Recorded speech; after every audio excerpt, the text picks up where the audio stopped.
মানে তোমার কাছে যেটা হচ্ছে যেন এগুলো যে শেয়ার করবে সে শেয়ারিংটা যেন অন্য কোথাও না যায়। মানে ওকে ম্যাম। যেমন তোমরা ক্লাসের যারা থার্ড ইয়ার স্টুডেন্ট যারা তারাই পাবে, অন্য কোনো জায়গায় যেন না যায়। ওকে ম্যাম, আচ্ছা, এটা এই নিশ্চয়ই জন্য করা আমরা হবে। আমরা অনেক ক্ষেত্রে অনেক কিছু কমেন্ট করি, অনেক বেসিক। আমি সাধারণত করি না, তবুও আমি চেষ্টা করি যে কোনো পার্সোনাল কোনো জিনিস কমেন্ট চলে আসে, মতামত চলে আসে, তখন সেই জিনিসটা রেকর্ডেড হয়ে যায়। So that can be a problem. হ্যাঁ, সো সেই জন্য বলছি যে কোনো কাউকে ইয়ে করবে না, কাউকে শেয়ার করবে না other than okay the ma'am.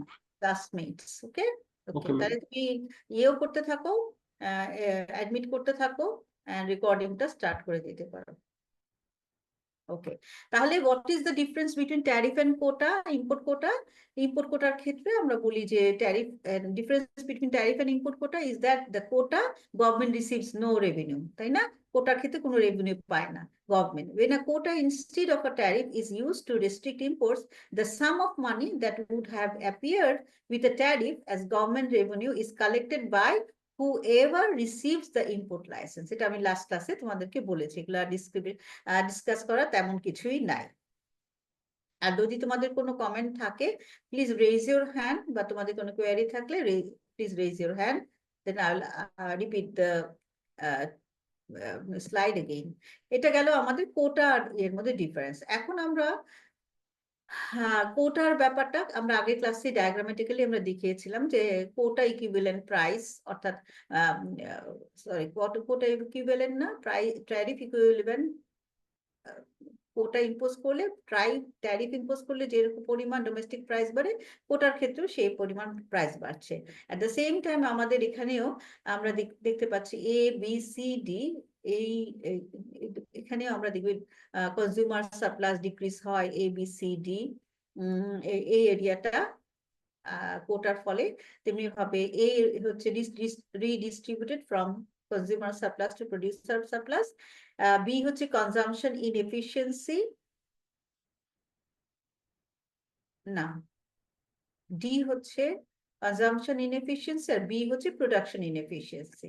অর্থাৎ বেশি দাম দিয়ে প্রডিউসাররা সেটা, সাপ্লাই কার্ভটা দেখে বোঝা যাচ্ছে আপওয়ার্ড স্লোপিং, এবং এটা বেশি দাম দিয়ে, ওয়ার্ল্ড প্রাইসের তুলনায় বেশি দাম দিয়ে সেটাকে প্রডিউস করছে এবং এক্সপোর্ট করছে, সরি, সাপ্লাই করছে।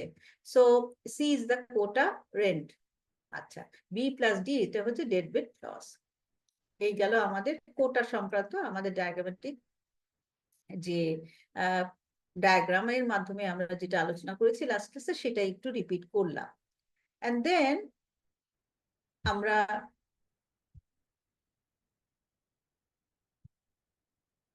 কোটা রেন্টটা কি সেটাও বলেছি। The license holders are thus able to buy imports and resell at a higher price, তাই না? লাইসেন্স হোল্ডাররা কি করছে, জিনিসটা কিনছে, কিনে ইম্পোর্ট করছে, হায়ার প্রাইসে এটা বিক্রি করছে। So the profit received by the holders of the imports licenses are known as quota rents. আমি এগুলো আবার বলছি কারণ আমার অনেকে জয়েন করতে থাকো, আমি একটু রিপিট করে দিচ্ছি।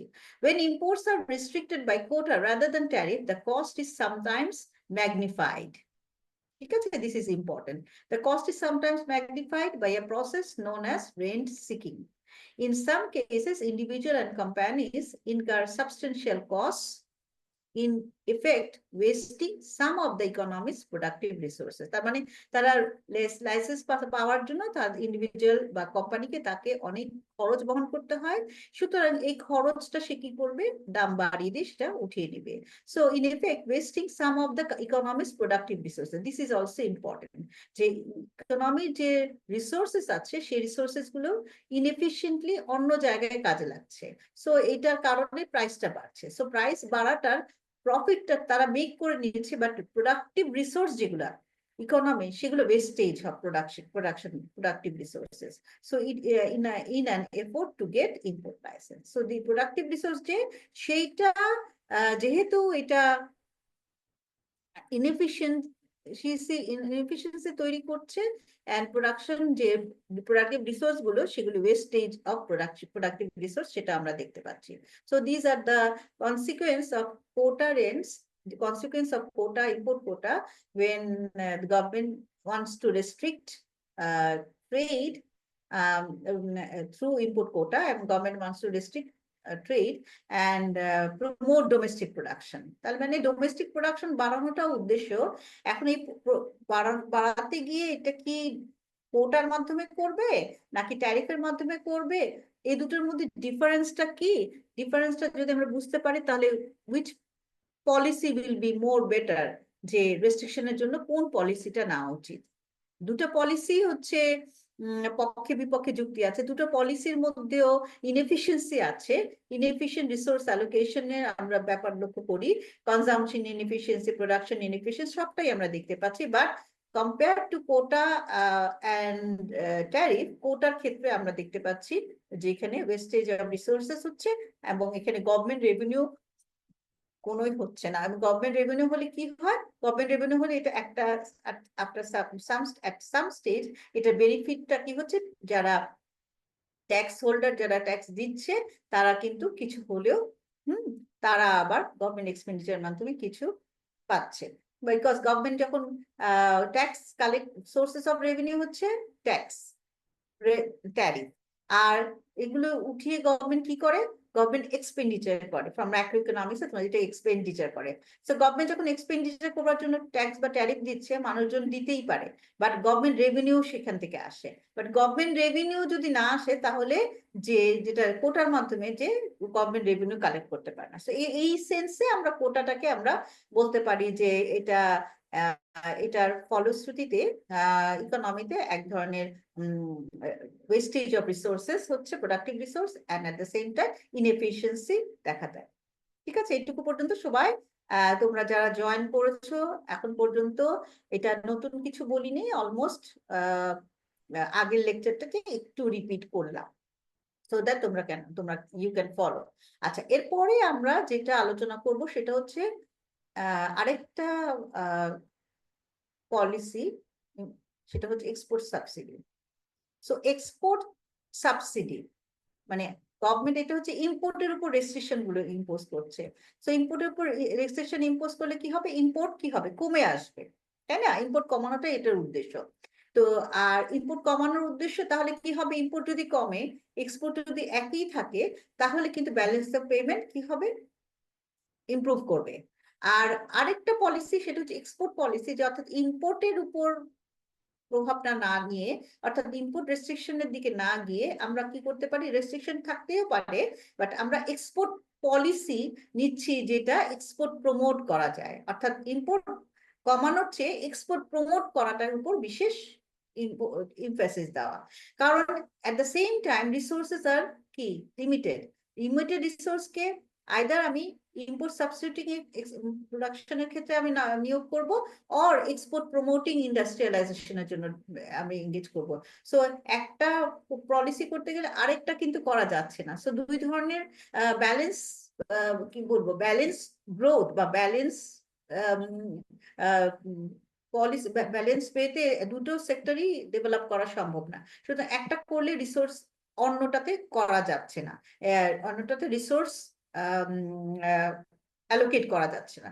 সো আমরা এক্সপোর্ট পলিসি যখন নিচ্ছি তখন এক্সপোর্ট সাবসিডি বলে আমরা যেটা বলছি যে export subsidy is a policy যেটা গভর্নমেন্ট নিয়ে থাকে to encourage exports of goods and discourage sale of goods on the domestic market through direct payments. তাহলে এক্সপোর্ট সাবসিডি কাদেরকে দেওয়া হবে? এই পলিসিটা নেওয়া হচ্ছে to encourage exports of goods and goods, অর্থাৎ আমরা যদি মনে করো গার্মেন্টস এক্সপোর্ট করছি, সো গার্মেন্টস প্রডিউস করছি, একটা অংশ এটা এক্সপোর্ট করছি। এক্সপোর্টের বেলায় আমরা কি বলছি? Supply is greater than demand, তাই না? Supply is greater than demand. So যখন সাপ্লাই যদি বেশি হয় তখন আমরা সেটাকে এক্সপোর্ট করছি। তো আমরা এটাকে এনকারেজ করার জন্য গভর্নমেন্ট কি করতে পারে? এক্সপোর্ট সাবসিডি দিতে পারে, এবং এটা ডোমেস্টিক মার্কেটের পরিবর্তে গভর্নমেন্ট চায় যেটাকে এক্সপোর্ট করা হয়। তো এক্সপোর্ট করলে কি হবে? ফরেন কারেন্সি আর্ন হবে এবং সেটা ব্যালেন্স অফ পেমেন্ট ইমপ্রুভ করবে। So this is the same thing যেটা government balance of payment improve করার জন্য করতে পারে, এই পলিসিটা নিতে পারে। So this is also a trade policy that promotes or encourage exports of goods যেটা ওয়ার্ল্ড মার্কেটে যাচ্ছে। সো এটা হচ্ছে যে ডোমেস্টিক, তার মানে ডোমেস্টিক মার্কেটে সেলটা কি হবে? এক্সপোর্ট বাড়ালে ডোমেস্টিক মার্কেটে সেল বাড়বে না কমবে? এক্সপোর্ট যদি বাড়াতে চাই, কমবে। ডোমেস্টিক মার্কেটে সেল কমবে কেন? কারণ ম্যাম তাহলে এক্সপোর্টের মানে এক্সপোর্ট করার প্রতি একটা পজিটিভ ইনসেন্টিভ আছে ম্যাম। আচ্ছা, তার মানে আমি যদি ডোমেস্টিক মার্কেটে সেল করি তার পরিবর্তে আমি এখানে কিন্তু ডাইরেক্ট পেমেন্ট পাচ্ছি। সো সাবসিডি হচ্ছে through direct payment. So low cost loans, tax relief for exporters, এগুলো হচ্ছে বিভিন্ন ধরনের পলিসি, বাট এক্সপোর্ট সাবসিডি হচ্ছে যে এখানে যেটা যে ইউনিটটা প্রডিউস এক্সপোর্ট করা হবে সেই ইউনিটের উপর গভর্নমেন্ট একটা সাবসিডি দিবে। So this is how it stimulates the Nations export. তাহলে এক্সপোর্টের ক্ষেত্রে promoting export has two goals. Number one হচ্ছে hard currency earning, means convertible currency that can be used to import goods. অর্থাৎ যখন আমি hard currency পাচ্ছি আমি export করে, তখন আমি সেটা দিয়ে আমি কি করব, this can be used to import goods. অর্থাৎ যে দ্রব্যটা আমার প্রয়োজন সেটা আমি ইম্পোর্ট করতে পারি। মানে এক্সপোর্ট প্রমোট করা, এক্সপোর্ট সাবসিডি দিয়ে এক্সপোর্ট প্রমোট করার উদ্দেশ্য যে যেই দ্রব্যটা আমি ইম্পোর্ট করার দরকার, ডিমান্ড আছে, সেই জিনিসটা আমি এখন ইম্পোর্ট সাবস্টিটিউটিং না করে আমি বিদেশ থেকে দ্রব্যটা ইম্পোর্ট করে আমার রিকোয়ারমেন্টটা ফুলফিল করব। বুঝতে পারছো? সো আমার যা প্রয়োজন, যা ডিমান্ড, সেটা ইম্পোর্ট ডিমান্ড, সেটা আমি ইম্পোর্ট করে সেটা ফুলফিল করতে পারবো। সো আমার হার্ড কারেন্সি থাকলে সেই সুবিধাটা। Okay, and then encouraging firms and workers. তারপরে এটা হচ্ছে যে এটা আমরা বলতেই পারি যে প্রোডাকশন, ডোমেস্টিক প্রোডাকশন বাড়বে, ওয়ার্কার্সদের এমপ্লয়মেন্ট বাড়বে। So this is the positive দিক যেটা। ওকে, অ্যান্ড দেন এটা খারাপ দিকটা যেটা হচ্ছে সেটা হচ্ছে এফিসিয়েন্সির দিক দিয়ে। এটা হচ্ছে প্রডিউসিং টু মাচ হতে পারে, অনেক সময় দেখা যাচ্ছে যে সাবসিডি দেওয়া হচ্ছে, অনেক বেশি উৎপাদন করা হচ্ছে। and effect on domestic কনজিউমারদের উপরে প্রভাবটা কি হবে? পেইং হায়ার ডোমেস্টিক প্রাইস, অর্থাৎ তারা বেশি দাম দিতে হচ্ছে, ডোমেস্টিক কনজিউমারদেরকে বেশি দাম দিয়ে সেটা কিনতে হচ্ছে।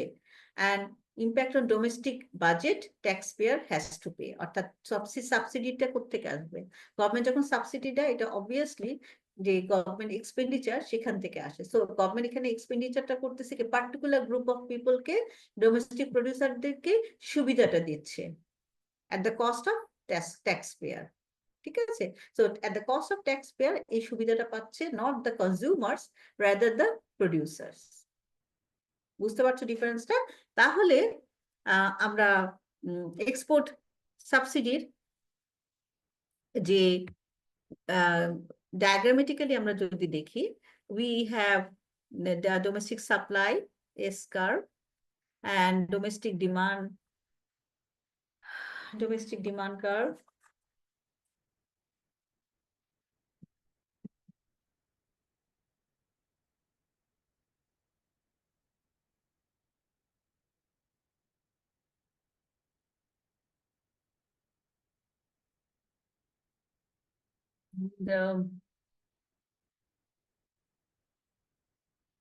So export subsidy is a payment to a firm or individual that ships a good abroad.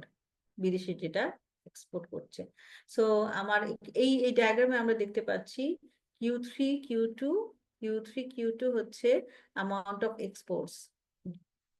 PW প্রাইসে, ওয়ার্ল্ড প্রাইস যদি পিডব্লিউ থাকে তাহলে আমার Q2 Q3 বা Q3 Q2 এটা হচ্ছে এই দিস মাছ, এটা হচ্ছে amount of exports when the world price is PW, right? Okay. And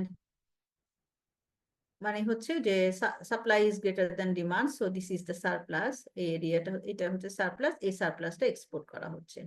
এখন গভর্নমেন্ট চাচ্ছে যে এক্সপোর্ট যাতে বাড়ানো যায়, এক্সপোর্ট বাড়ানোর জন্য গভর্নমেন্ট সাবসিডি ইম্পোজ করলো। সো সাবসিডি যখন দেয় তখন সাবসিডি ইম্পোজ করার ফলে যে দাম, যে ওয়ার্ল্ড প্রাইসের তুলনায় বেশি দামে, সেটা অবভিয়াসলি ডোমেস্টিক প্রাইস বেড়ে যাবে এবং সেটা ইকোনমিতে, ডোমেস্টিক ইকোনমিতে কি ধরনের কনসিকুয়েন্স হবে। সো আমি দেখতে পাচ্ছি যে ডোমেস্টিক প্রাইস বেড়ে যাচ্ছে, এবং ডোমেস্টিক প্রাইস যখন বেড়ে যাচ্ছে যে ওই দামে, এই দাম যখন বেড়ে যাচ্ছে তার মানে হচ্ছে ডোমেস্টিক প্রডিউসার বেশি এই দামেই কিনতে কিনতে বাধ্য হচ্ছে। তারা না হলে যদি যখন ডোমেস্টিক প্রাইসটা বেড়ে যাচ্ছে, প্রডিউসাররা কি করছে, ডোমেস্টিক প্রডিউসাররা তাদের এক্সপোর্টের পরিমাণ আগের তুলনায় বেড়ে যাচ্ছে। That is Q1 Q4. So the new export হচ্ছে Q1 Q4, অ্যান্ড প্রাইস, নতুন প্রাইস হচ্ছে PW+S, কারণ কনজিউমাররা এখন এই দামই কিনতে হচ্ছে, এবং কনজিউমাররা যে দামে এই দামে কিনছে, আদার দেন এই দামে তাদেরকে কিনতে বাধ্য হচ্ছে। দেখো তাদের কনজাম্পশন কিন্তু কমেও আসছে, তাদের কনজাম্পশনটাও কমে আসছে, এবং এক্সট্রা সারপ্লাস ক্রিয়েটেড হচ্ছে। বেশি যেহেতু দাম, সুতরাং তারা এই দামে কম কিনছে, বাট এই দামে প্রডিউসাররা তারা সাবসিডি পাচ্ছে বলে এই সারপ্লাসটা তারা, অর্থাৎ supply is greater than demand, excess সাপ্লাইটা, সারপ্লাসটা, সেটা এক্সপোর্টেড হচ্ছে। সবাই বুঝতে পারছো কিনা? Yes, ma'am. ম্যাম নতুন এক্সপোর্ট কি Q1 Q4? নতুন এক্সপোর্ট হচ্ছে Q1 Q4, ম্যাম আগে ছিল Q2 Q3। আগে ছিল Q2 Q3, রাইট। ঠিক আছে, এখন what is the impact on domestic economy যখন সাবসিডি দেওয়া হলো, কারণ ডোমেস্টিক কনজিউমাররা তো অবভিয়াসলি বেশি দাম দিয়ে তারা তো কমই কিনবে, আর প্রডিউসাররা উৎসাহিত হচ্ছে প্রোডাকশন বাড়ানো, এবং ওই প্রোডাকশনটা সে বেশি দাম দিয়ে বাজারে বিক্রি করছে। তোমরা যদি কিনলে কিনো, না কিনলে আমরা এটা ওয়ার্ল্ড মার্কেটে এক্সপোর্ট করলে আমরা এই দামে বিক্রি করতে পারবো। সো ওই দামে অল্প পরিমাণে ডোমেস্টিক কনজিউমাররা কিনছে। বুঝতে পারছো কেন বাড়ছে? আচ্ছা, এটা হচ্ছে যে তাহলে আমাদের এখানে ইয়েটা কি হচ্ছে, প্রডিউসার সারপ্লাস হচ্ছে ইনক্রিজ করছে। প্রডিউসার সারপ্লাস হচ্ছে কতটুকু বাড়ছে? ABC is the increase in the producer surplus, তাই না? এটুকু হচ্ছে, আগে ছিল এই এরিয়াটা, নিচের ট্রায়াঙ্গেলটা, এবিসির নিচের অংশটা ছিল যখন world price PW. So this area was the producer surplus. এখন প্রডিউসার সারপ্লাস বেড়ে হলো ABC, কতটুকু বাড়লো? ABC এরিয়া বাড়লো। So producer surplus increases to ABC, আর কনজিউমার সারপ্লাস কি হলো? কনজিউমার সারপ্লাস কমে গেল। কতটুকু কমলো? AB, consumer surplus AB। তো কনজিউমার সারপ্লাস কমে গেল, decreases A+B, এটা হচ্ছে কনজিউমার সারপ্লাস কমে গেল। and cost of government subsidy কি?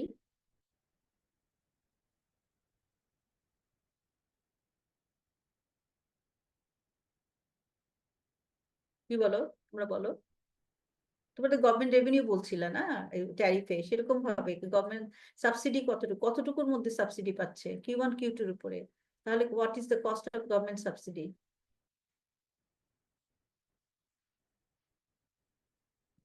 কেউ বলতে পারবে না? ম্যাম ট্যারিফের ক্ষেত্রে তো ম্যাম আমরা হচ্ছে যে এখানে যে সি যেই পার্টটুকু আছে এখানে আমরা একটা বক্সের মতন দেখিয়েছিলাম। এখানে আমরা দেখবো যে কি পরিমাণ পার ইউনিট সাবসিডি, কত পার ইউনিট সাবসিডি হচ্ছে এটা, this is the per unit subsidy. আর গভর্নমেন্ট কতটুকু সাবসিডি দিচ্ছে? এই পরিমাণ Q1 Q2 পরিমাণ ইউনিটের উপর সাবসিডি দিচ্ছে, তাই না? কোয়ান্টিটি এতটুকু না, আর 1 ইউনিট দ্রব্যের উপর সাবসিডি কত? এটা, ঠিক আছে? তাহলে government cost of government subsidy হচ্ছে B+C+D, এই এই এই এরিয়াটা BCD। এটা কোত্থেকে পাচ্ছে গভর্নমেন্ট সাবসিডিটা? কোত্থেকে দিচ্ছে? ট্যাক্স থেকে পাবে। রাইট, তাহলে ট্যাক্স থেকে গভর্নমেন্ট BCD-টা দিচ্ছে। তাহলে আমরা যদি ABC producer surplus, consumer surplus হচ্ছে যদি মাইনাস করি A+B, আর কস্ট অফ গভর্নমেন্ট সাবসিডি যদি আমরা প্লাস করি B+C+D, আলটিমেটলি যদি যোগ বিয়োগ করো, যেহেতু আমরা এখানে অনলাইনে, তোমরা নিজেরা যোগ বিয়োগ করে দেখবা, আলটিমেটলি আসবে B plus D, which is minus. So which is B plus D is minus, অর্থাৎ মাইনাস B minus D, তার মানে হচ্ছে within bracket B plus D হচ্ছে subsidy, sorry, deadweight loss, which is consumption inefficiency, production inefficiency. Okay, এই যে এখানে দেখেছে producer supplies increases to A plus B plus C. Cost of, এটা এখন এটা বলছি কিন্তু ডায়াগ্রামটা তোমরা এখন দেখতে পাচ্ছ না, ডায়াগ্রামটা আগে। Consumer surplus A plus B, cost of government subsidy B plus C plus D, and এই দুটো যোগ, এই যে A B C, এটা হচ্ছে producer surplus minus consumer surplus, আর কনজিউমার সাপ্লাস আর কস্ট অফ গভর্নমেন্ট সাবসিডি, এত দুটা যোগ করে A plus B plus C থেকে যদি বিয়োগ দিই তাহলে আমরা পাচ্ছি যে নেট ইফেক্ট হচ্ছে minus B plus D, sorry, minus B plus D. That means B and D represents consumption and production distortion losses of the same kind that a tariff produces. So this is the deadweight loss. So কি ঘটনা ঘটলো? ঘটনাটা, এই তিনটা ঘটনা যদি আমরা দেখি, তিনটা ঘটনা না বলে তিনটা পলিসি, ট্রেড পলিসি রেস্ট্রিকশন যেগুলো গভর্নমেন্ট ইম্পোজ করে টু আইদার টু প্রমোট, দুটোর ক্ষেত্রেই ডোমেস্টিক প্রোডাকশন বাড়ানো, ইম্পোর্ট কোটার ক্ষেত্রে import substitution, industrialization, import substitution সেক্টরটাকে ডেভেলপ করার জন্য গভর্নমেন্ট ট্যারিফ কোটা ইম্পোজ করতে পারে, আর এক্সপোর্ট সেক্টরটাকে প্রমোট করার জন্য গভর্নমেন্ট এক্সপোর্ট সাবসিডি নিতে পারে। এর ফলে দেখা যাচ্ছে প্রত্যেকটা ক্ষেত্রেই কতগুলো ইনএফিসিয়েন্সি থেকে যাচ্ছে, কনজাম্পশন অ্যান্ড প্রোডাকশন ইনএফিসিয়েন্সিটা থেকে যাচ্ছে, এবং এক্সপোর্ট বাড়ে at the cost of consumption and production distortion. এখানেও এক্সপোর্ট বাড়ছে, প্রোডাকশন বাড়ছে, এমপ্লয়মেন্ট বাড়ছে, কনজাম্পশন আর প্রোডাকশন ডিস্টরশন অ্যারাইজ করছে। তো আমরা তিনটা রেস্ট্রিকশন, ট্রেড রেস্ট্রিকশনস, এবং এই তিন ধরনের ইনস্ট্রুমেন্টস গভর্নমেন্ট ইম্পোজ করে, ওগুলো কিন্তু that lead to the inefficiency and distortions, যে ডিস্টরশন গুলো ইকোনমির জন্য অবশ্যই নেগেটিভ ইম্প্যাক্ট ফেলবে। ওকে, কোনো প্রশ্ন আছে তোমাদের? ম্যাম এখানে ডেডওয়েট লসের আগে মাইনাস কেন হয়েছে? দেখো, যদি দুটোই তো মাইনাস, তাই না? মাইনাস করে দেখো, মানে দুটোই হচ্ছে নেগেটিভ। এখানে তোমরা নিজে করে দেখো, মাইনাস B মাইনাস D। এটা কি ম্যাথমেটিক্যাল এক্সপ্লেনেশন ছাড়া আর কোনো সিম্পল ম্যাথমেটিক্স আছে? না। মাইনাস B মানে হচ্ছে এটা হচ্ছে এটা হচ্ছে নেগেটিভ ইম্প্যাক্ট হচ্ছে, তাই না? ডিও তো নেগেটিভ ইম্প্যাক্ট হচ্ছে। কি ম্যাম? জাস্ট তোমরা জাস্ট প্লাস মাইনাস করে দেখো। আচ্ছা, এই যে এক্সপোর্ট সাবসিডি, এটা তো আমরা দেখতেই পাচ্ছি যে ডেভেলপিং কান্ট্রি গুলো দেয়।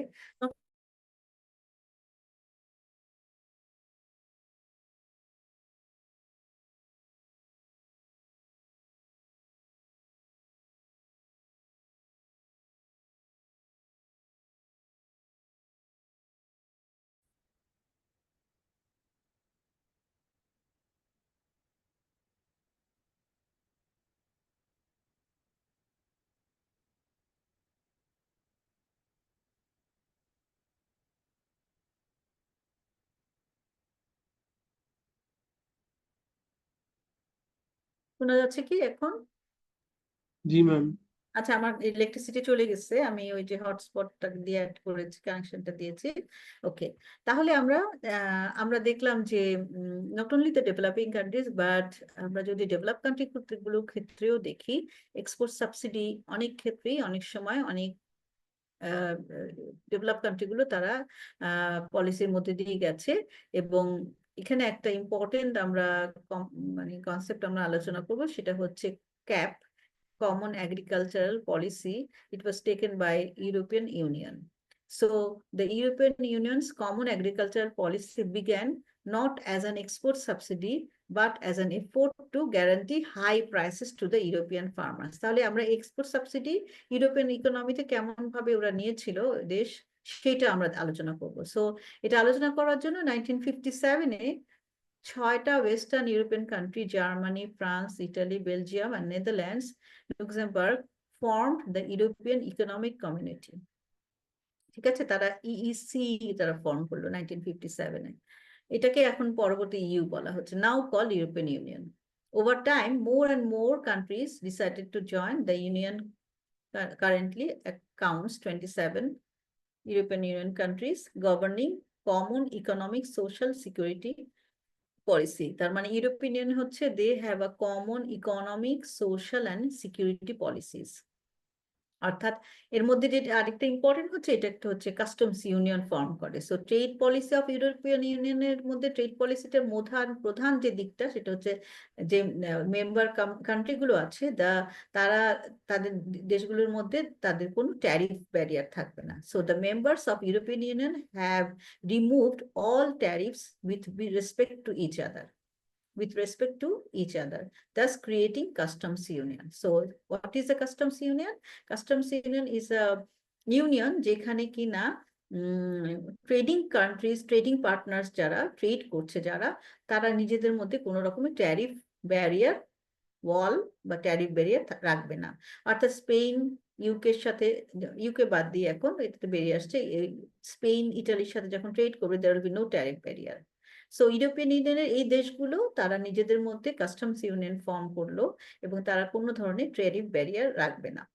নাম্বার 2, এই ইউরোপিয়ান ইউনিয়ন কান্ট্রিগুলো তারা the agricultural policy of European Union has developed into a massive export subsidy program. So একদিকে তারা যেমন ট্যারিফ ব্যারিয়ার তাদের মধ্যে থাকছে না, তেমনি ভাবে the agricultural policy যেটা ইউরোপিয়ান ইউনিয়ন নিয়েছিল has developed into a massive export subsidy program. এই যে এক্সপোর্ট সাবসিডি আমরা পড়েছি সেইটারই এম্পিরিক্যালি আমরা যে এক্সিস্টেন্সটা আমরা দেখি যে ইউরোপিয়ান ইউনিয়নও তারা ম্যাসিভ এক্সপোর্ট সাবসিডি প্রোগ্রামের মধ্যে দিয়ে গেছে, অর্থাৎ তারা চেয়েছে এক্সপোর্টকে বাড়ানো।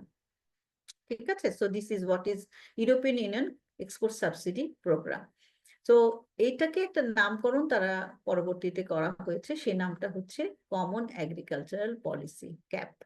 তো European union common agriculture policy, এই পলিসিটা যখন শুরু হয় প্রথমে এটা এক্সপোর্ট সাবসিডি হিসাবে শুরু হয় নাই, বাট এটা তারা চেয়েছিল যে এগ্রিকালচার ফার্মাররা যাতে তারা গ্যারান্টি হয় হাই প্রাইস, যারা তাদের দ্রব্যগুলো উৎপাদন করলে যারা হাই প্রাইস পায়, অর্থাৎ ইউরোপিয়ান ফার্মাররা যদি অনেক বেশি উৎপাদন করে তখন প্রাইস উইল ফল, সেটা যাতে না ফল করে সেইটা এনশিওর করার জন্য কমন এগ্রিকালচার পলিসিটা প্রথমে নেওয়া হয়। প্রথম থেকেই এটা এক্সপোর্ট সাবসিডি এটা দেওয়ার উদ্দেশ্য নিয়ে করা হয়।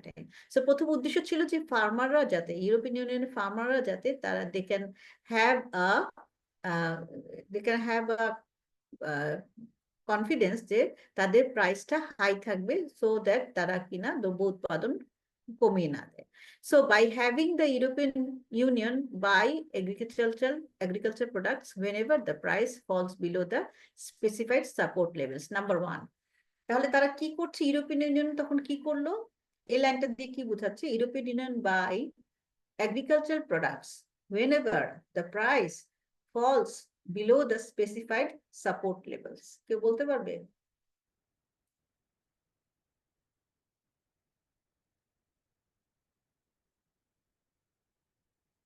ম্যাম ফিক্সড এক্সচেঞ্জ রেটে যেরকম আর কি সরকার এক্সচেঞ্জ রেট এর চাইতে যদি কমে যায় তাহলে আর কি অ্যাডজাস্ট করে দেয়, সেরকম আর কি জিনিসটা প্রাইস ফ্লোর সেট করে দেওয়া অথবা প্রাইস সিলিং বা হ্যাঁ রাইট, অর্থাৎ যে এর নিচে ফ্লোর সেট করে দেওয়া, সেই ফ্লোরের নিচে প্রাইসটা ফল করবে না, তখন অতিরিক্ত সাপ্লাই হলে গভর্নমেন্ট ইউরোপিয়ান ইউনিয়ন কি করবে, ওই দ্রব্যটা কিনে নিবে, so that price doesn't fall below the specified support level, right? Okay.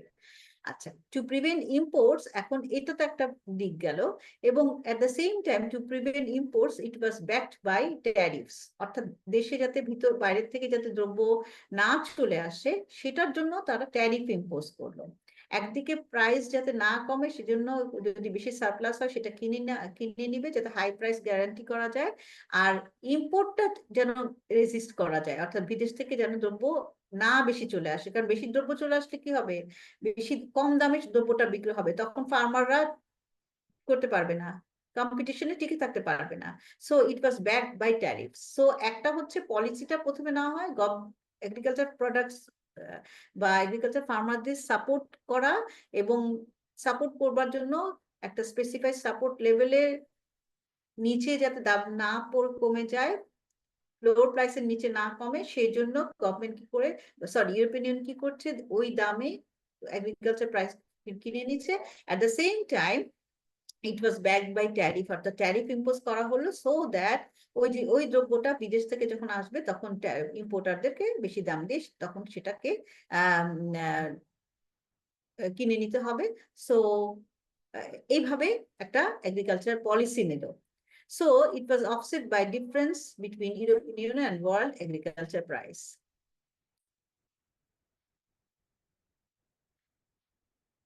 So তার মানে হচ্ছে ট্যারিফ ব্যাক করা হলো, back by tariff. So since the 1970s, এটা তো 1970 আগে, since 1970s support price was set very high. Support প্রাইসটা অনেক হাই সেট করা হয়েছিল, এবং Europe was producing more than the consumers were willing to buy. তাহলে সমস্যাটা কি হলো, সমস্যাটা হলো যখন সাপোর্ট প্রাইস খুব হাই থাকলো তখন প্রডিউসাররা কি করছে, একটা হচ্ছে ট্যারিফ ইম্পোজ করা হলো, ওয়ার্ল্ড প্রাইসের তুলনায় সেই দ্রব্যের দামটা বেশি, তখন তারা প্রডিউসাররা অনেক দ্রব্য উৎপাদন করলো। সো প্রডিউসাররা যতটুকু কনজিউমার কিনতে পারে বা কিনতে পারার সম্ভাবনা আছে তার চেয়ে অনেক বেশি প্রডিউস করলো। সো অনেক বেশি যখন প্রডিউস করলো তার মানে সারপ্লাস হয়ে গেল।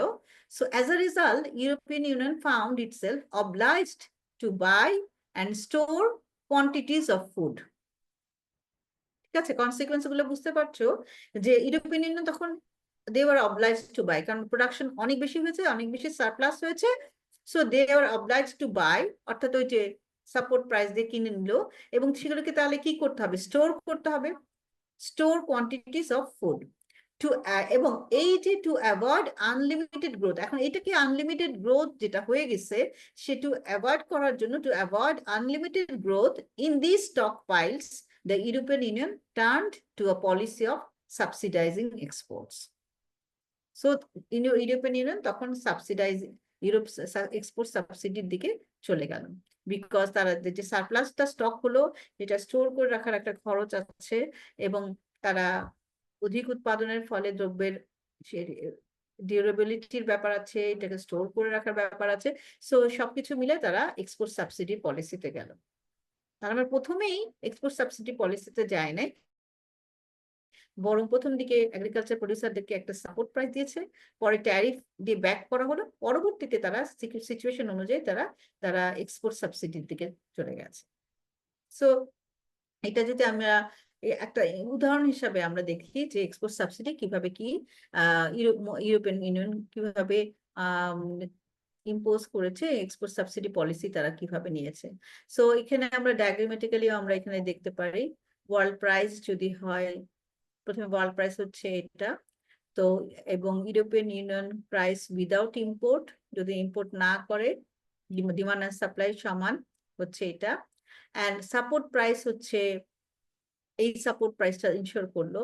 So S1D is the support প্রাইসে এই অধিক উৎপাদন হয়ে গেল সাপোর্ট প্রাইসটা দেওয়ার ফলে, এবং অধিক উৎপাদন দেওয়ার ফলে যে এক্সপোর্টটা হলো S1D1 is the amount of exports, এবং ABDC this is the cost of government subsidy. তো এই হলো আমাদের মোটামুটি, অ্যাকচুয়ালি অনলাইনে আমরা একটু, আমি বুঝতেও পারি না তোমরা কতটুকু বুঝতে পেরেছো, বাট এইটুকু হচ্ছে আমাদের তিনটা রেস্ট্রিকশন পলিসি, রেস্ট্রিকশন ট্রেড রেস্ট্রিকশনের বিভিন্ন পলিসি যেগুলো আলোচনা করছি, তিনটা পলিসি এটা। আর হচ্ছে আমরা যদি ট্রেড পলিসির মধ্যে আমরা এক্সচেঞ্জ রেট পলিসিকে নেই, এক্সচেঞ্জ রেট ও পলিসিটাও কিন্তু অনেক ক্ষেত্রে ইম্পোর্ট এক্সপোর্টের উপর প্রভাব ফেলতে পারে। সো যদি আমরা বলি কারেন্সি ডেপ্রিসিয়েশন অর অ্যাপ্রিসিয়েশন, এই পলিসিগুলো অনেক সময় নেওয়া থাকে। কারেন্সি অ্যাপ্রিসিয়েশন এন্ড ডেপ্রিসিয়েশনের সময় হাউ ইট এফেক্ট ইম্পোর্টস আর এক্সপোর্টস, তাই না? কেউ বলতে পারবে যে যদি ডিভ্যালু করা হয়, ডিভ্যালুয়েট করলে হচ্ছে এক্সপোর্ট বাড়ে আর অ্যাপ্রিসিয়েট হলে হচ্ছে ইম্পোর্ট বাড়ে। ডিভ্যালু যখন করা হয়, কারেন্সি ডিভ্যালুড করা হওয়া মানে হচ্ছে যে $1 যদি 80 টাকা দিয়ে নিতাম, আমার কি হচ্ছে, $1 এখন 90 টাকা দিয়ে আমার দিতে হচ্ছে। সো এখানে কারা লাভবান হয়, এক্সপোর্টাররা না ইম্পোর্টাররা? এক্সপোর্টার। আমি প্রশ্নটা আবার করব। জি ম্যাম।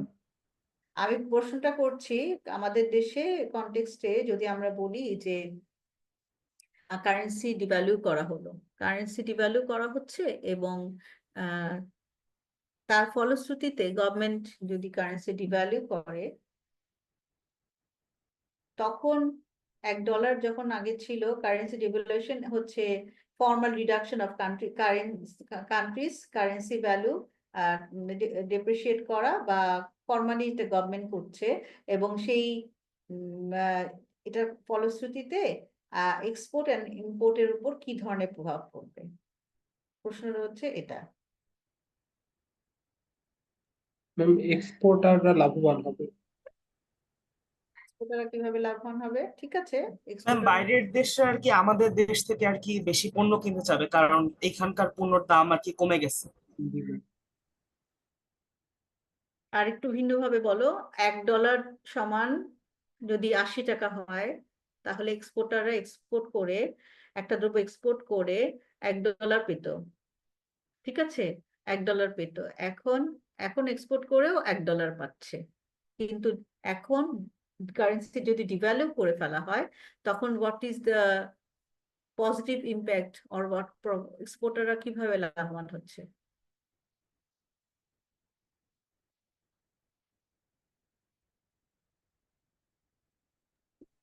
সেল অনেক বেশি হবে যেহেতু দাম কমে যাবে। না, দাম কমা না, দাম একই আছে। ম্যাম, এক্সচেঞ্জ রেট যদি কমে যায় তাহলে যারা আমাদের দেশ থেকে ইম্পোর্ট করবে তারা হচ্ছে লাভবান হবে, তাদের একই ডলার দিয়ে তারা হচ্ছে বেশি পরিমাণে হয়তো নিতে পারবে, বা যেহেতু আমাদের আমি আমি আমাদের আমাদের এক্সপোর্টাররা আর ইম্পোর্টাররা, তাদের উপরে ডিভ্যালু করলে কি ধরনের প্রভাব ফেলে, আমি তোমাদেরকে একটু আগায় দিই। মনে করো একজন এক্সপোর্টাররা, সে একটা শার্ট এক্সপোর্ট করছে, সে এখন $1 পাচ্ছে, ফর এক্সাম্পল $1 পাচ্ছে। এখন $1 যে এক্সপোর্ট করছে, সে কি কারেন্সি, সে যখন এক্সপোর্ট করে, সে তার ব্যাংকে কি ডলার আসে না কি আসে? ডলার পায় নাকি সে টাকা পায়? টাকা পায়। এটা বুঝতে হবে। ডলার, সে সে দ্রব্যটা এক্সপোর্ট করলো, তার অ্যাকাউন্টে কিন্তু ডলার আসবে না। তো ডলার তো আসবে না, ডলারের ওই $1 ইকুইভ্যালেন্ট টাকা সে পাবে, রাইট? এখন সে $1 এক্সপোর্ট করছে, এখন সে কত টাকা পাবে? আগে পেত আগে 80 বেশি টাকা, করছে, এখন 90 পাচ্ছে। এখন 90 টাকা এখন পাবে। পাচ্ছে 90 টাকা। তাহলে এক্সপোর্টাররা কি লাভবান হচ্ছে? জি ম্যাম। এইটাই, এটা হোম কারেন্সিতে বলতে হবে। অর্থাৎ এক্সপোর্টাররা যে দ্রব্যটা এক্সপোর্ট করছে, সেই দ্রব্যটা সে যখন এক্সপোর্ট করছে, জিনিসটা এক্সপোর্ট করছে, সে পাবে কি? ডলার। বাট এই ডলারটা যখন সে পাচ্ছে, অ্যাকাউন্টে জমা হচ্ছে, সে $1 পাচ্ছে না, সে টাকা পাবে। সে 80 টাকার পরিবর্তে এখন পাবে 90 টাকা। তার প্রত্যেকটা এক্সপোর্টেবল গুডের উপর সে 10 টাকা করে বেশি পাচ্ছে। তাহলে এক্সপোর্টাররা কি হচ্ছে, উৎসাহিত হচ্ছে টু এক্সপোর্ট মোর, ঠিক আছে, রাইট? তাহলে এই পলিসি যখন ডিপ্রিসিয়েশন বা ডিভ্যালুয়েশন হচ্ছে, তখন আমরা দেখছি যে এক্সপোর্টাররা লাভবান হচ্ছে। এবং এটাও কিন্তু এক ধরনের পলিসি, এক্সচেঞ্জ রেট পলিসি। যদি কারেন্সি ডিভ্যালুয়েশন হয়, তখন কারেন্সি ডিভ্যালুয়েশন হলে এক্সপোর্টাররা লাভবান হচ্ছে। আর ইম্পোর্টারদের ক্ষেত্রে কি হবে? ম্যাম ওদের 80 টাকার বদলে 90 টাকা দেওয়া লাগবে আর কি। রাইট, 1 লিটার তেলের জন্য তারা 1 লিটার তেল তাদেরকে 100 মানে $1 দিতে হচ্ছে। এখন সে কি করবে? ব্যাংক থেকে তো 80 টাকা দিবে, $1 পাবে। $1 জন্য আগে 80 টাকা দিতে হতো, এখন এই $1 দিয়ে ওই একই পরিমাণ তেল ইম্পোর্ট করার জন্য সে এখন 90 টাকা দিচ্ছে। তাহলে that importer will be discourage two import. তাহলে আমরা কি দেখলাম?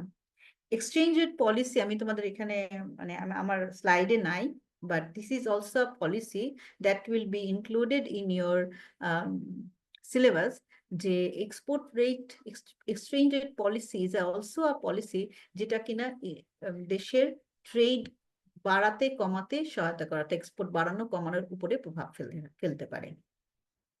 ঠিক আছে, তাহলে এই উদ্দেশ্য হচ্ছে কি, এক্সচেঞ্জের পলিসির উদ্দেশ্য হচ্ছে এক্সপোর্ট বাড়ানো অ্যান্ড ইম্পোর্ট কমানো।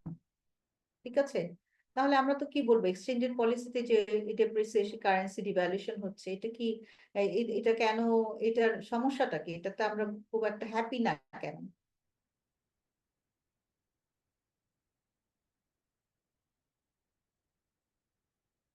বলতে পারবে কেউ?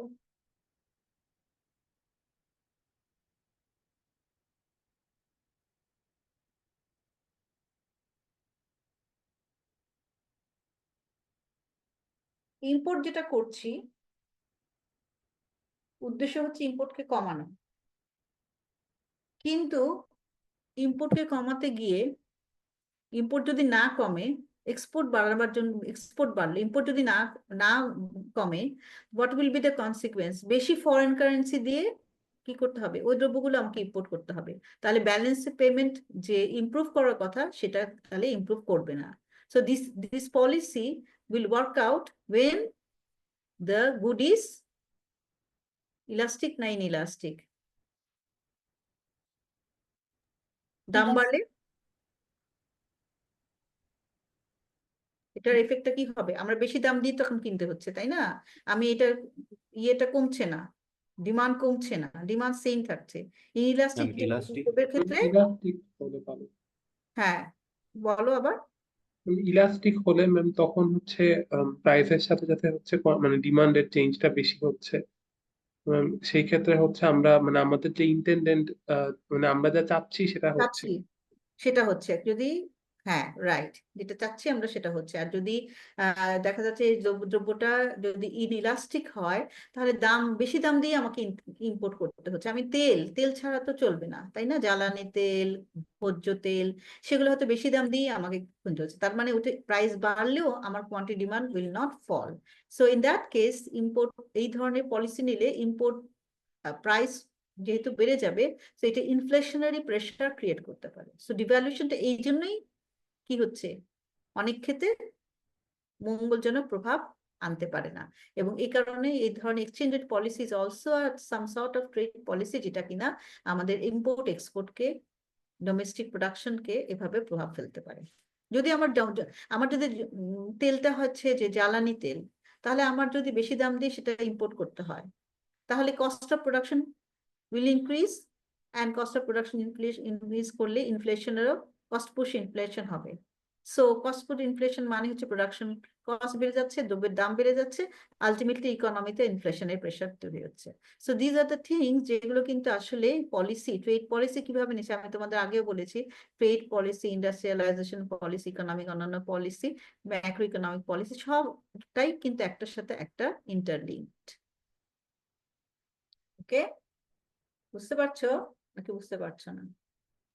যেটুকু বললাম এটুকু পর্যন্ত কি সবার ক্লিয়ার হয়েছে? আমি জানি অনলাইন ক্লাসে অনেক কিছুই হয়তো বা গ্যাপ থেকে যায়, বাট আমরা এগুলো আলোচনা করবো, নেক্সট ক্লাসে আমরা একটু আলোচনা করব। এখন আমাদের চ্যাপ্টার 10-এ যাচ্ছি, তোমাদের বইয়ের দেখবা চ্যাপ্টার 10, আমাদের 9 চ্যাপ্টার শেষ, চ্যাপ্টার 9 মোটামুটি শেষ। আরো অনেক কিছু ডিটেলে যাওয়া সম্ভব, বাট আমরা সিলেবাসের মোটামুটি আমাদের যে গুলো কভার করতে হবে সেগুলো কভার হয়েছে। সো চ্যাপ্টার 10 আমরা শুরু করছি। সো চ্যাপ্টার 10টা কি নিয়ে ডিল করে? চ্যাপ্টার 10টা এতক্ষণ যে আমরা ট্রেড পলিসি বলেছি, সেই ট্রেড পলিসিতে চ্যাপ্টার 10-এ the political economy of trade policy, এটা নিয়ে আমরা আলোচনা করতে চাই। এতক্ষণ পর্যন্ত আমরা কি দেখেছি? আমরা দেখেছি cost and benefits of trade policy. এখন এটার পলিটিক্যাল ইকোনমির দিক দিয়ে এটার কি ইম্প্যাক্ট হচ্ছে সেইটা দেখবো।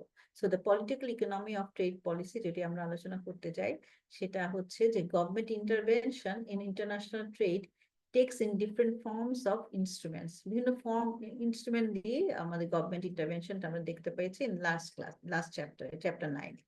So as we can well understand theoretically that all these instruments, while implemented in international trade, produce more costs than benefits. তাহলে আমাদের আমরা সামারাইজ হলাম কি, এগুলো কি হচ্ছে, কস্ট বেশি আনছে than that of benefits, ঠিক আছে?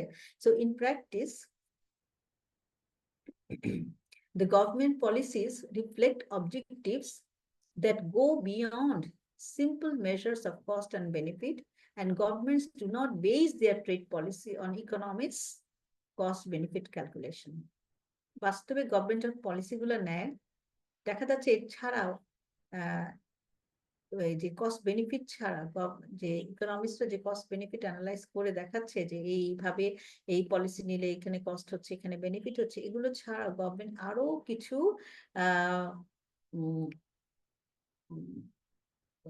পলিসি নেওয়ার সময় আরো কিছু জিনিস তারা কনসিডার করে, শুধুমাত্র কস্ট বেনিফিট ছাড়া আরো অনেক কিছু ব্যাপার আছে যে এই যে ইস্যুগুলো আমাদেরকে কস্ট বেনিফিট ছাড়া আরো ব্যাপারগুলোকে আমাদেরকে একটু খতিয়ে দেখতে হবে। সেই ব্যাপারগুলো আজকে আমরা চ্যাপ্টার 10-এ আমরা দেখব।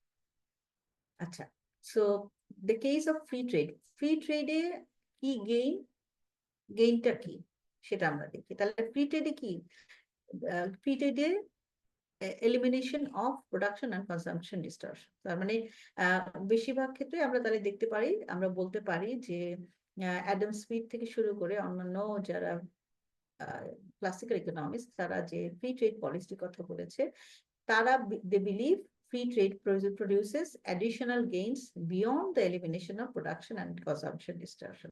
অর্থাৎ তারা তো প্রোডাকশন এন্ড কনজাম্পশন ডিস্টরশন, যেটা একটু আগে প্রোডাকশন ইনএফিসিয়েন্সি কনজাম্পশন ইনএফিসিয়েন্সির কথা বলছি, সেগুলো তো ছাড়াও আরো কতগুলো অ্যাডিশনাল গেইনের কথা বলছে। সো এই অ্যাডিশনাল গেইন গুলো কোথায় হয়, যখন ফ্রি ট্রেড থাকে, আর যখন রেস্ট্রিকশন হয় তখন এই অ্যাডিশনাল গেইন গুলো আমরা দেখি না। So now will deal with the additional gains, সেই অ্যাডিশনাল গেইন গুলো কি যেটা ফ্রি ট্রেডের কারণে হয়। এবং এই কারণেই দেখা যাচ্ছে গ্র্যাজুয়ালি যখন কস্ট অ্যান্ড বেনিফিট আলোচনা করলাম কিংবা অ্যাডিশনাল গেইনও দেখলাম, সবকিছু মিলিয়ে মডার্ন ওয়ার্ল্ড আস্তে আস্তে ট্যারিফ থেকে উঠিয়ে ইম্পোর্ট কোটা ট্যারিফ আস্তে আস্তে রিমুভ করেছে মডার্ন ওয়ার্ল্ড। অ্যান্ড এস্টিমেট যেটা এখানে যে রেফারেন্সটা আছে, সেই estimate shows that world as a whole protection cost less than 1% of GDP. আস্তে আস্তে প্রোটেকশন ইস পলিসি উঠে যায় এবং protection cost less than 1% of GDP, তার মানে জিডিপির খুবই কম অংশই প্রোটেকশন দেওয়া হয়ে থাকে। So this is the change, যেটা প্রোটেকশন ইস পলিসি থেকে আস্তে আস্তে গ্র্যাজুয়ালি ফ্রি ট্রেড পলিসির দিকে গেছে।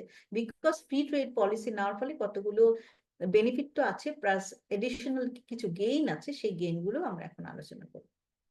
So the gains for free trade are somewhat smaller for advanced economies. United States, ইউরোপের জন্য এই গেইন গুলো একটু কম হলেও পুরো বা ডেভেলপিং কান্ট্রি গুলোর জন্য যখন তারা ফ্রি ট্রেডের দিকে ঝুঁকেছে, সেই গেইন গুলো অনেক বেশি হয়েছে। ওকে, so additional gains from free trade হচ্ছে one kind of additional gain involves economies of scale. So প্রথম যে গেইনটার কথা বলা হচ্ছে, ইকোনমিস্টরা বলছে যে ফ্রি ট্রেডে শুধুমাত্র কস্ট বেনিফিট অ্যানালাইসিস না, অ্যাডিশনাল কিছু সুবিধা ফ্রি ট্রেডের ক্ষেত্রে হয়, সেই গেইনার সেটার প্রথমটা হচ্ছে economies of scale.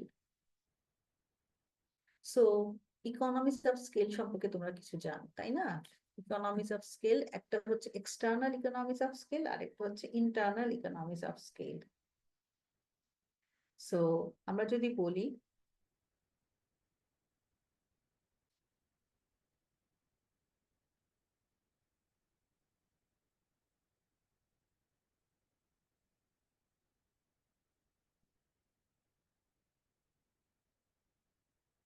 what is the external economics of scale, কেউ বলতে পারবে?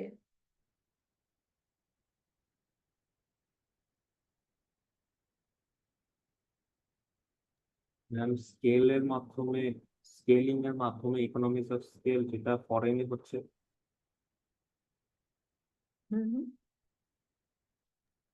Ma'am external economics of scale কখন হয়? স্কেল আপ করার জন্য। ম্যাম যখন সবচেয়ে এফিশিয়েন্টলি হচ্ছে প্রডিউস করে কোন ইকোনমি। একটা হচ্ছে এক্সটার্নাল ইকোনমিক্স, ইকোনমিক্স মানে কি সুবিধা, তাই না? আর একটা হচ্ছে ইন্টারনাল ইকোনমিক্স। দুটো সুবিধাতেই কিন্তু কস্ট অফ প্রোডাকশন কমে আসে। সো এক্সটার্নাল কি ধরনের সুবিধা আছে ইন্ডাস্ট্রিতে হয়, একটা ইন্ডাস্ট্রির সাথে আরেকটা ইন্ডাস্ট্রি পাশাপাশি থাকলে বা ক্লাস্টার হয়ে থাকলে বা তাদের প্রোডাকশনের সাথে একটা প্রোডাকশন জড়িত থাকলে কি ধরনের এক্সটার্নাল ইকোনমিক্স সুবিধা হয়, যেটার কারণে that is an additional gain, যেটা ফ্রি ট্রেডের ক্ষেত্রে হয় then that of restricted trade. So আমরা এই জন্য বলবো যে external when economies of scale apply at the level of industry rather than at the level of individual firm, they are called external economies. মানে individual farm যে সুবিধাটা অর্জন করতে পারে না, যদি একটা ইন্ডাস্ট্রি মানে হচ্ছে অনেকগুলো ফার্ম মিলে একটা ইন্ডাস্ট্রি থাকে, সেই একটা ইন্ডাস্ট্রিতে এমন কিছু সুবিধার সৃষ্টি হয় যে সুবিধাগুলির বেনিফিট প্রত্যেকটা ফার্ম পায়, কিন্তু একটা ইন্ডিভিজুয়াল ফার্ম যদি আইসোলেটেড থাকে সে কিন্তু সেই সুবিধাটা পাবে না। সো একটা ইন্ডাস্ট্রি যদি পাশ দিয়ে যদি একটা ইনফ্রাস্ট্রাকচার চলে যায় এবং সেই ইনফ্রাস্ট্রাকচারটা যদি যাতায়াতের কস্ট অফ প্রোডাকশন কমে আনে, সেই সুবিধাটা ইন্ডাস্ট্রি প্রত্যেকটা ফার্মই পাবে। So that is the external economies. For example, United States semiconductor industry যেটা is concentrated in California's famous Silicon Valley. So এই সিলিকন ভ্যালিতে এই সেমিকন্ডাক্টর ইন্ডাস্ট্রিটা গড়ে উঠেছে। So this is example of external economics. এই সুবিধাগুলো সেমিকন্ডাক্টর ইন্ডাস্ট্রি প্রত্যেকটা এই ইন্ডাস্ট্রিগুলো sorry এই ইন্ডাস্ট্রির আন্ডার প্রত্যেকটা ফার্মই এই সুবিধাটা পেয়ে থাকে। এবং সুবিধাগুলো কি? সুবিধা হচ্ছে বিভিন্ন ধরনের, একই সেম ইন্ডাস্ট্রি সেম ফার্ম হলে তারা লার্জ স্কেল প্রোডাকশন করছে, তাদের কস্ট অফ প্রোডাকশন কম হচ্ছে, তারা বিভিন্ন ধরনের সুযোগ সুবিধা পাচ্ছে, যাতায়াত সুবিধা পাচ্ছে, লেবার এফিশিয়েন্ট লেবার। সিলিকন ভ্যালিতে দেখা যাবে বেশিরভাগ ইঞ্জিনিয়ার যারা তারা ওখানে কাজ করে, আইটি ইঞ্জিনিয়াররা। তো এখানে একটা ডেভেলপ করছে একটা লেবার ক্লাস, যে তারা স্কিল লেবার, যারা কিনা ওই সিলিকন ভ্যালিতে ওই সমস্ত সেমিকন্ডাক্টর ইন্ডাস্ট্রিগুলোতে জব পাচ্ছে। সো লেবারের ক্ষেত্রে সুবিধা হচ্ছে, যাতায়াতের ক্ষেত্রে কোন ধরনের স্ট্রাকচার ডেভেলপ করলে সেটা সুবিধা হচ্ছে। So this is a example of external economics. তেমনি ভাবে the investment banking industry is concentrated in New York, the entertainment industry is concentrated in Hollywood, and external economies have played a key role in India's emergence as a major exporter of information service, with a large part of the industry still clustered in and around the city of Bangalore. এটার জন্য তোমাদের reference করবা chapter 8, যদিও 10 chapter 10 পড়ছি, কিন্তু এই অংশটা পড়ার জন্য তোমরা চ্যাপ্টার 8 দেখবা। চ্যাপ্টার 8 এর এই অংশটা তোমাদের দেখতে হবে। So external and internal economics of scale. So তাহলে আমরা এক্সটার্নাল ইকোনমিক্স অফ স্কেল হচ্ছে যে একটা আমরা যদি ফর্মালি বলি,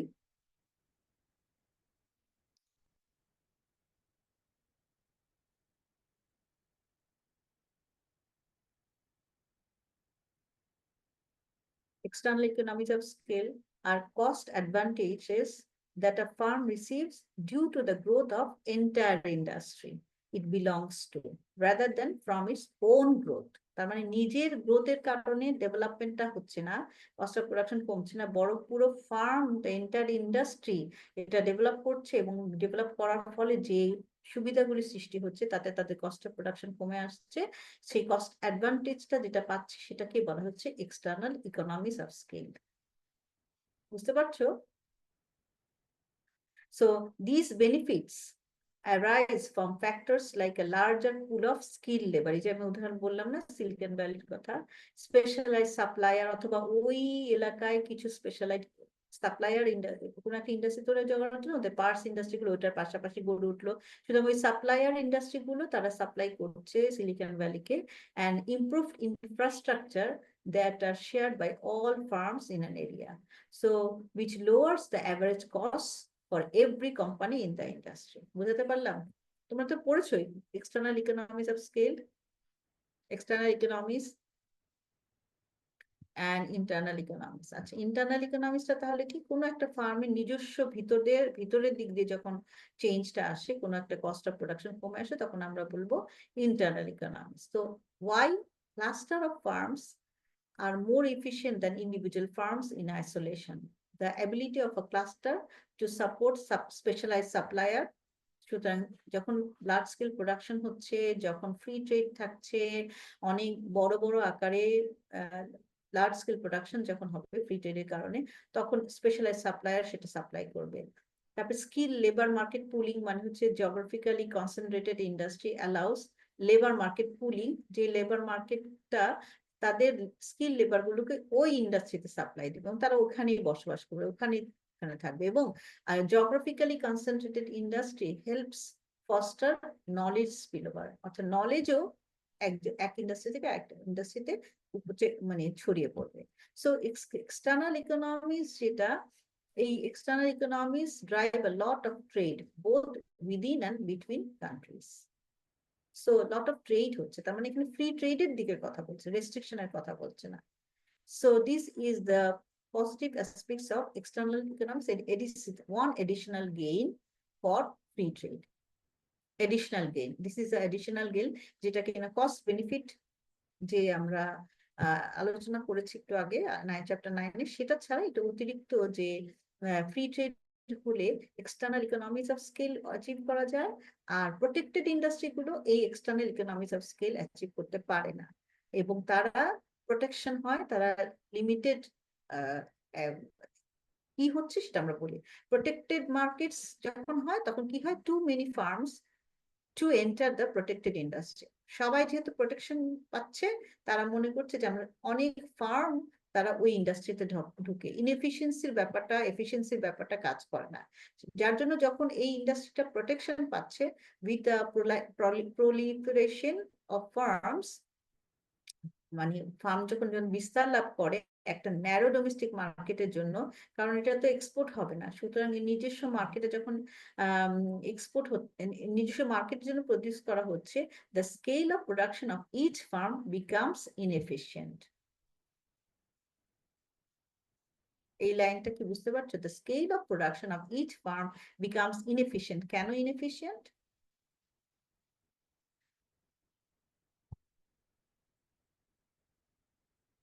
আচ্ছা, আমি আবার বলি, যেই প্রোটেক্টেড মার্কেট, অর্থাৎ এখন রেস্ট্রিকশনের কথা বলছি, যেখানে যখন ফ্রি ট্রেড নাই, রেস্ট্রিকশন হলো, তখন একটা ইন্ডাস্ট্রি গড়ে উঠলো, সেই ইন্ডাস্ট্রিটাকে প্রোটেকশন দেওয়া হলো, সে ইনফ্যাক্ট ইন্ডাস্ট্রি, তা প্রোটেকশন দেওয়া হলে, এই প্রোটেকশনটা দেওয়ার ফলে ওই ইন্ডাস্ট্রির আন্ডারে অনেকগুলো ফার্ম ঢুকলো, যখন অনেক ফার্ম যখন বিস্তার লাভ করলো, proliferation of farms in narrow domestic markeটের জন্য যেটা প্রডিউস করছে, the scale of production of each farm becomes inefficient. এই লাইনটা কি বলে, কি মিনিং?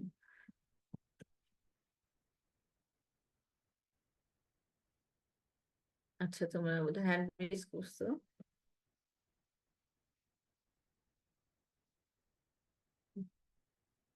মার্জিনাল কস্ট বেড়ে যায়। ওকে,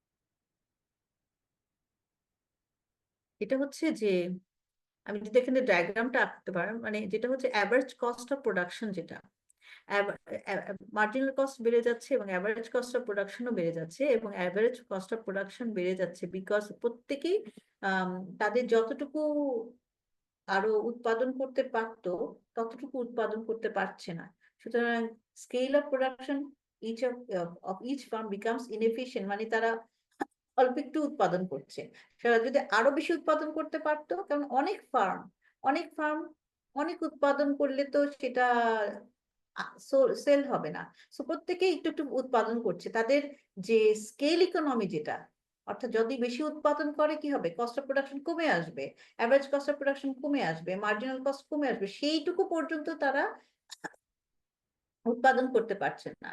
তো সেই জন্য বলা হচ্ছে excessive entry এবং resulting inefficiency of scale of production is a reason for free trade that goes beyond the standard cost benefit calculation. মানে হচ্ছে যে তারা এখন অতিরিক্ত উৎপাদন করতে পারছে না, কারণ অনেক ফার্ম ঢুকে গেছে, তারা উৎপাদন বেশি করলে তারা সেলও করতে পারবে না, এবং তাদের স্কেল ইকোনমি যেটা পুরোটা অ্যাচিভ করতে পারতো সেই স্কেল ইকোনমি পর্যন্ত তারা উৎপাদন করতে পারছে না। সেই জন্য ইন্টারনাল ইকোনমিজ অফ স্কেল আছে, ইন্টারনাল ইকোনমিজ ডিসইকোনমিজ অফ স্কেল দেখা দেয়।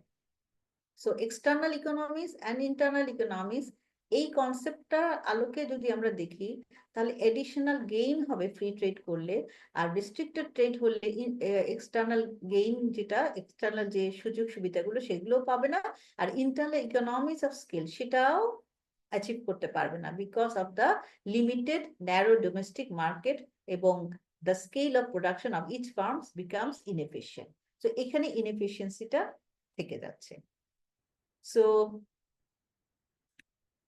free trade is that by providing entrepreneurs with an incentive to seek new ways to export or compete with imports, free trade offers more opportunities for learning and innovation than are provided by a system of managed trade. এটা হচ্ছে final অনেকটা কনক্লুশনের মতন আমরা এখানে দেখতে পাই, যে final conclusion হচ্ছে free ট্রেডের ফলে নতুন নতুন অপরচুনিটিস তৈরি হয়, মোর লার্নিং, মোর ইনোভেশন, সেটা ম্যানেজ ট্রেড বা রেস্ট্রিক্টেড ট্রেডের ক্ষেত্রে সেটা অর্জন করা সম্ভব হয় না।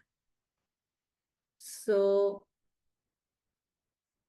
আমাদের এইটুকু পর্যন্ত আজকে। তাহলে আমাদের ক্লাসে আমরা যেটুকু পড়লাম সেই সেটাতে আমরা চ্যাপ্টার 9 শেষ হলো। চ্যাপ্টার 10 এর কিছু অংশ আমরা আলোচনা করলাম, এবং চ্যাপ্টার 8 এর দেখবা, চ্যাপ্টার 8টা তোমরা খুলে দেখবা, চ্যাপ্টার 8-এ তোমরা এই জিনিসটা পাবা। সো রেফারেন্স হচ্ছে chapter 8 additional gains from free trade, সেই অংশটা পাবা। তাহলে তোমাদের যদি আমি ফ্রি ট্রেডের পক্ষে বিপক্ষে যুক্তির কথা বলি, তাহলে তোমাদের কস্ট বেনিফিট অ্যানালাইসিস দিতে হবে, সেটা আলোচনা করতে হবে, প্রোডাকশন এন্ড কনজাম্পশন ইনএফিশিয়েন্সির কথা বলতে হবে, তারপর স্কেল ইকোনমির এক্সটার্নাল ইকোনমিস, এডিশনাল গেইন হিসেবে external economies and internal economies of scale, যেটা রেস্ট্রিকশনের ক্ষেত্রে কি হবে আর ফ্রি ট্রেড হলে কি হবে, সেই জিনিসগুলো উদাহরণের সাহায্যে তোমাদের ব্যাখ্যা করতে হবে। আরেকবার একটু বলা যাবে? হ্যাঁ, বুঝতে পারছি না তোমার কথাটা। আরেকবার একটু বলা যাবে? মানে তোমাদের বইটা দেখে আমি নেক্সট ক্লাসে বইটা খুলে তোমাদের চ্যাপ্টারের অংশগুলো কোথায় কোথায় লাগবে ওটা বলে দিব। এখন যেটা বললাম সেটা হচ্ছে চ্যাপ্টার 9 শেষ। চ্যাপ্টার 9-এ আমরা কি কি পড়লাম? ট্যারিফ পড়লাম, ইম্পোর্ট কোটা পড়লাম, এক্সপোর্ট সাবসিডি পড়লাম, এগ্রিকালচারাল ক্যাপ, যেটা কমন এগ্রিকালচার পলিসি ইউরোপের ইউনিয়নের, ওটা পড়লাম। তারপরে আমরা বললাম যে এই এই কস্ট বেনিফিট অ্যানালাইসিসের ভিতরে যখন আমরা বুঝলাম, তখন আমরা কি করলাম, যে আমরা ফ্রি ট্রেড ভালো না রেস্ট্রিক্টেড ট্রেড বা ম্যানেজ ট্রেড ভালো, এটা আলোচনা করতে গিয়ে আমরা বললাম যে ওকে, দেন আমরা ফ্রি ট্রেডের পক্ষেই যাচ্ছি। এই কারণ আমাদের বেশিরভাগ আলোচনাগুলোর ইনস্ট্রুমেন্টস গুলো যদি দেখি, সেক্ষেত্রে আমরা দেখতে পাই যে বেনিফিটের তুলনায় কস্ট অনেক বেশি, এটা আমরা বললাম।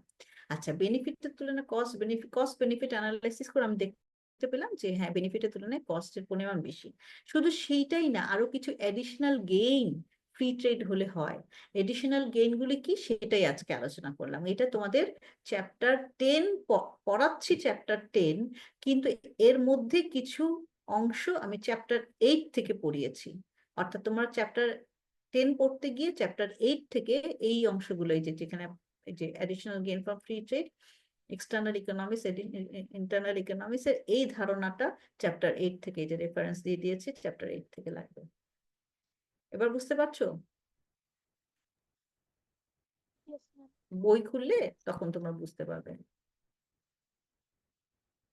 ওকে, তো আজকের লেকচার যেটা, সেটা তোমরা রেকর্ডিং করেছো, একটু দেখো, রেকর্ডিং অংশটা খুলে দেখো, আর হচ্ছে বইটা খুলে দেখো, তাহলে তোমরা বুঝতে পারবে যে কোন কোন অংশটা পড়িয়েছি। Any question? তোমাদের আর কোনো প্রশ্ন আছে? অবশ্যই আমি ক্লাসে জিনিসগুলো আবার একটু ব্যাখ্যা করব। আজকে চ্যাপ্টারের শেষের দিকে যেটুকু পড়ালাম, এগুলো আবার একটু ব্যাখ্যা করব। বলো, কোনো কোয়েশ্চেন আছে কি?